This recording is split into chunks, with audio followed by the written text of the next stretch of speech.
Welcome back, class. Now let's continue the remaining chapter. Yeah. Yes, Kitty was in fairyland. Kitty wished to rest her aching feet, and immediately her feet folded under her and she sat on a cushion of moss. Kitty wished to rest her. Kitty की क्या इच्छा हुई कि वो rest दे, आराम दे aching feet, अपने दर्द करते हुए पैरों को. And immediately her feet folded under her. तभी तुरंत क्या हुआ, इमीडिएटली मतलब तुरंत उसके पैर जो थे उसके अंदर वापस से फोल्ड हो गए, मतलब वो पैरों को फोल्ड करके बैठ गई. And she sat on a cushion of moss. Moss मतलब घास फूस का एक कुशन सा बना हुआ था गार्डन में, तो यही होगा ना. तो वहां पे उस कुशन के ऊपर वो पैरों को अंदर फोल्ड करके बैठ गई. देन विद द थर्ड मतलब एक जोर की आवाज. A large black cricket landed beside her. Cricket मतलब यहाँ क्रिकेट गेम नहीं, क्रिकेट मतलब have you seen grass hopper. Grass hopper देखा है आपने? यस, जिसको हम हिंदी में टिड्ढा बोलते हैं. या दैट इज. तो क्रिकेट क्या होता है? क्रिकेट भी ग्रास होपर जैसा ही एक इंसेक्ट होता है. ओके तो तभी क्या हुआ, वहां पे एक बहुत तेज आवाज थर्ड के साथ में क्या हुआ, एक large black cricket landed beside her. एक बड़ा सा ब्लैक कलर का क्रिकेट उसके साइड में आके रुका. Staring at her curiously. और उसकी तरफ क्यूरियसली मतलब देखने लगा. कैसे क्यूरियसली मतलब सोचते हुए देखना कि ये यहाँ पे क्या कर रही है, इस टाइप से. Hello, are you related to my cousin grasshopper? You took such long leaps just like him, croaked the cricket. Cricket क्या बोला उसे? क्या तुम मेरे कजन ग्रास ओपर से रिलेटेड हो? कजन, अब मैंने बताया आपको क्रिकेट ग्रास ओपर जैसा दिखता है, तो हो सकता है उसी की फैमिली का हो. तो उससे पूछता है किटी से क्या कि तुम मेरे कजन ग्रास ओपर की फैमिली से रिलेटेड हो, क्योंकि you took such long leaps. तुम वैसे ही लीप्स लेती हो, वैसे ही उछलती हो, जस्ट लाइक हिम, जैसे कि वो उछलता है. क्रॉक द क्रिकेट. क्रिकेट क्रॉक मतलब बोला. I am not a grass ओपर. मैं ग्रास ओपर नहीं हूँ. But I have put on magic shoes today. लेकिन मैंने आज सुबह क्या पहन लिए? आज मैंने सुबह मैजिक शूज पहन लिए. Answered kitty. किटी ने आंसर दिया. Surprise that she understood what the cricket said. और वो सरप्राइज भी हुई क्योंकि वो समझ रही थी कि वो क्रिकेट क्या कह रहा था. अब आप इंसेक्ट्स की और एनिमल्स की लैंग्वेज समझने लगेंगे तो आप भी सरप्राइज होंगे ना. वैसे किटी भी सरप्राइज थी. Oh it's mid summer day and fairies play pranks today. अब वो क्रिकेट उसे बता रहा है आज मिड समर डे है और आज के दिन फेरीज क्या करती हैं? फेरीज मतलब परियां. क्या करती हैं? प्रैंक्स करती हैं, मजाक करती हैं. ही सेड, उसने बताया. The magic will stay till sunset and then the fun will be over. अब ये मैजिक कब तक रहेगा? सनसेट तक. Then the fun will be over, उसके बाद ये मजा खत्म. Because of the shoes you can understand me and also those squirrels frogs and butterflies. इन शूज की वजह से तुम मुझे भी समझ सकती हो, मतलब मेरी बातों को भी समझ सकती हो. ऑल्सो दोज स्क्वायरल्स, और उन स्क्वायरल्स की बातों को भी समझ सकती हो. फ्रॉग्स एंड बटरफ्लाइज, फ्रॉग्स और बटरफ्लाइज को भी समझ सकती हो, सिर्फ इन शूज के मैजिक की वजह से. Sure enough kitty heard all sort of voices singing and laughing. तभी और इसीलिए किटी को वहां चारों तरफ सिंगिंग, गाने की, लाफिंग, हंसने की आवाजें आ रही थी. And she understood every word, और वो सारी बातें समझ भी पा रही थी. She talked and played with squirrels and butterflies until T time. चाय का टाइम जब तक हुआ नहीं ना शाम तक, तब तक वो स्क्वायरल्स और बटरफ्लाइज के साथ खेलती रही, बातें करती रही. Just as the clock struck 4 away went the shoes over the pool, the hill and the road till Kitty reached home. और जैसे ही जो शाम को घड़ी ने 4 बजाए, घड़ी में 4 बजे किटी वहां से निकली, पूल के पास से होते हुए, हिल एंड दी रोड, पहाड़ और रोड के पास से होते हुए, टिल किटी रीच्ड होम, जब तक कि वो घर नहीं पहुंच गई. उसके जूते उसे उन जगहों से घुमाते हुए लेकर आए. The sun will soon set, I must skip while I can, thought Kitty once tea was done. The sun will soon get set. Sun क्या होगा? जल्दी सेट हो जाएगा. I must skip while I can, thought Kitty. और वो kitty ने सोचा जब तक मैं ये सब कुछ कर सकती हूँ मुझे करना चाहिए. Kitty once tea was done, जब तक कि चाय खत्म नहीं हो गई. शी वॉल्ट, वॉल्ट मतलब उसने डांस किया. अराउंड दी लॉन, लॉन के आसपास घूम के. सो प्रिटिली दैट हर मदर एक्सक्लेम्ड, और इतना अच्छा किया कि उसकी मदर ने भी क्या कहा? She shall go to dancing school. उसे डांसिंग स्कूल जाना चाहिए, या वो डांसिंग स्कूल जाएगी.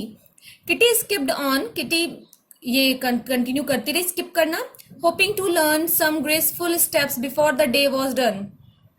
और वो क्या होप कर रही थी कि वो और अच्छे से स्टेप सीख जाएगी ये दिन खत्म होने तक. Finally her mother called, stop now dear and run up to bed. और फाइनली उसकी मम्मी ने क्या कहा, स्टॉप नाउ, चलो बस बहुत हो गया, रन टू बेड, अब वापस बेड पे आ जाओ. A few minutes more begged Kitty. Kitty ने क्या कहा, थोड़ी देर और, but was off like a flash into the bedroom. और उसके बाद क्या हुआ, वो तुरंत बेडरूम में पहुंच गई. Soon the sun was gone and the shoes became common ones. और जल्दी क्या हो गया, सन सेट हो गया.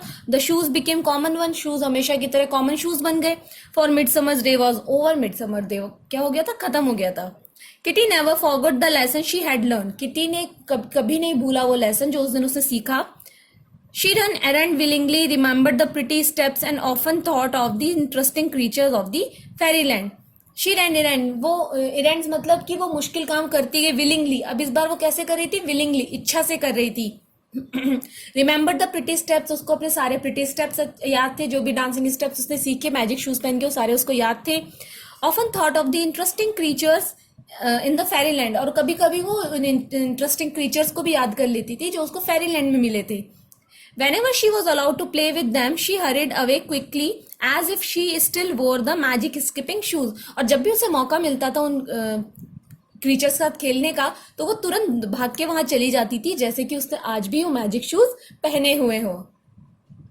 तो आई एम श्योर ये स्टोरी बहुत अच्छी लगी होगी, काफी इंस्पायरिंग भी थी. Then what did you learn from the story, आपने इस स्टोरी से, इस चैप्टर से क्या सीखा. True happiness lies in helping other. जो असली हैप्पीनेस है वो किसमें है, वो दूसरों की हेल्प करने में. आपने देखा कि मैजिक शूज होने के बावजूद भी जो किटी थी वो गुस्सा ही थी, वो परेशान थी क्योंकि उसको सारे काम करने पड़ रहे थे. लेकिन जैसे ही उसने अपने स्कूल में उस लड़की को माफ किया और वहाँ पुअर पीपल में उसने वो जो चीजें डिस्ट्रीब्यूट करी, एक्चुअल हैप्पीनेस उसने तब फील करी, उन शूज की वैल्यू उसको तब समझ में आई. तो हमें एक्चुअल हैप्पीनेस कब फील होती है, जब हम किसी की हेल्प करते हैं. Okay, understand. Now, your homework assignments are here. I'm marking some exercise that you have to do. The first is multiple choice questions. 1, then 2, 3 and 4 and 5. These all you have to do in your books. And if you don't have your books, you can copy all these things in your notebook. Then you solve the questions. Now, read and answer.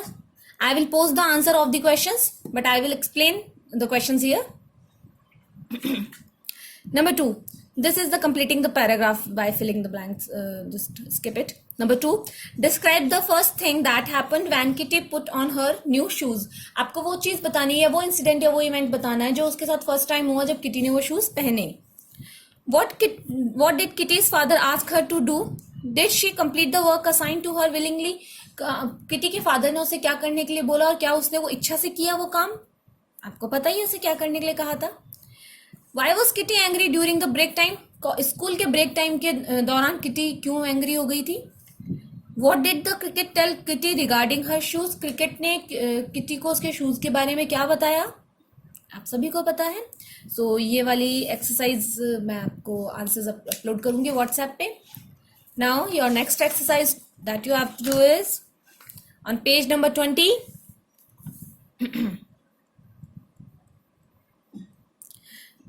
Speak.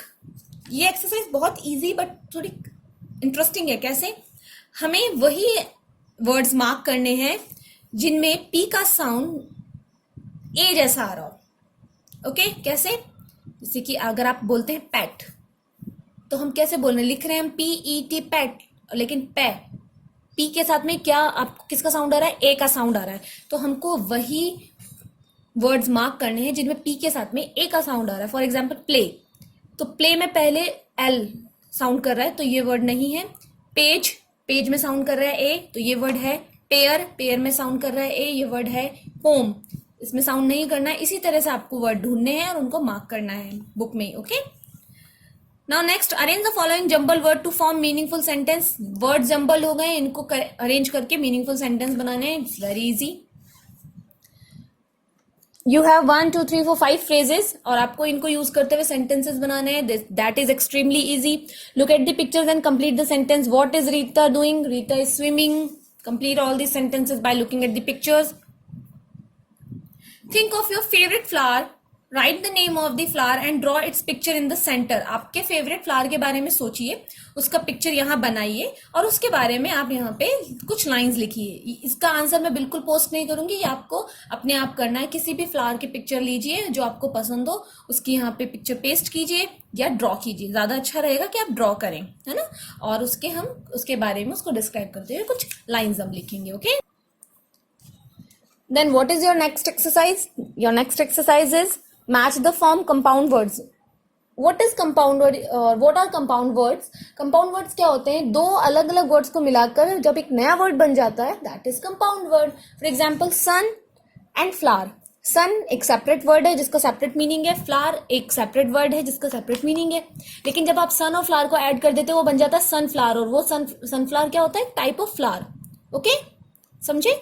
वैसे ही तो ये होते हैं compound word. अलग अलग उन word के अलग अलग मीनिंग्स है, लेकिन जब वो साथ में ऐड होते हैं तो उनका डिफरेंट मीनिंग आता है। तो हमको यहाँ पे वही कंपाउंड वर्ड मैच करने हैं।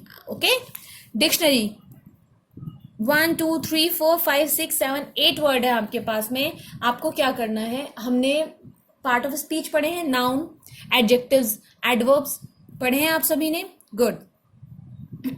हम क्या करेंगे, हम इन सारे वर्ड्स के मीनिंग ढूंढेंगे, ओके, हिंदी में। फिर हम उसके आगे क्या लिखेंगे कि ये नाउन है या ये वर्ब है या फिर ये एडजेक्टिव्स हैं, क्या है ये। ओके, हम ब्रैकेट बना के